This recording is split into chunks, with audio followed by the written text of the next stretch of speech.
Hey everybody, it's Ian the Kilter Crafter. I hope you're having a great day today. Normally I don't do voiceovers whenever I make cards. Normally I am doing a live interpretation of what I'm doing, but honestly for this card I really wasn't sure what I wanted to do. So I kind of just turned the camera on and let it run while I was figuring this out. And right now I'm recording this voiceover in my closet, in my fluffy robe. So just imagine me tightly packed inside my walk-in closet with my fluffy robe on. So there's your visual for today.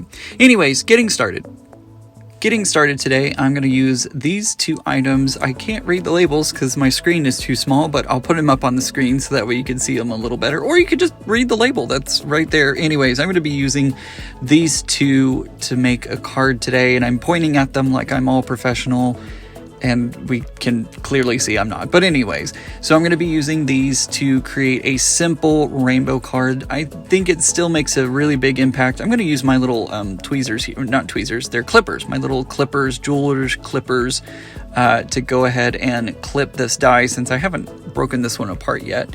Obviously I want a rainbow, so I want to be able to die cut different colors.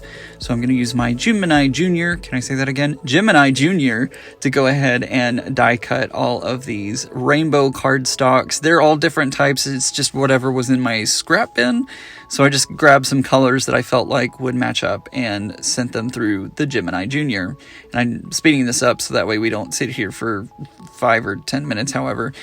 This die is a great one for using scraps because you could just grab a little scrap there. And honestly, if I had wanted to, I could have just kept this die together and then die cut each individual color, and that way the rainbow, like I could make multiple of this card because I would have had multiple rainbow pieces to put together, even though it wouldn't have been exactly in the right Roy G. Biv direction, but it still would have worked, and I think it would have been fun. So if you want to figure out a way to create lots of cards all at once, that's the way to do it. I'm using my Tim Holtz stamp platform, and I'm grabbing the greeting there and just putting it just kind of like, I haven't glued anything down. I think that's where everything's going to go, getting all the spacing the way I want it to, and then I'm going to close the door, pick up the stamp, and use some VersaFine ink since I'm not doing any ink blending, I'm not doing any Copic work. I just figured I would use, this is my favorite ink, guys. I love this ink a lot. I think it stamps so crisply, and especially on smaller and even bigger ones, like it gives a really good impression. So there we go.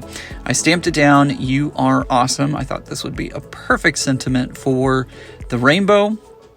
And now I'm just using my dot liner adhesive to go ahead and place these on. I need to find a new liquid adhesive because all of mine are either dried or I just don't like them.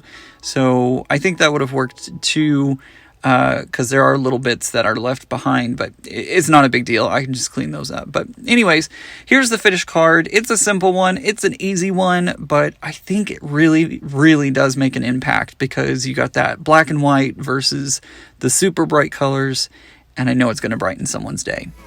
Thanks for watching today's video. I really hope you enjoyed it. I'm making it my goal in 2021 to hit 100,000 subscribers, but I need your help to make that happen. Take a moment and subscribe to my YouTube channel, and then don't forget to check out the other great videos that I have here on my channel. Also, share this video with your friends and tell them to come check out the Kilter Crafter.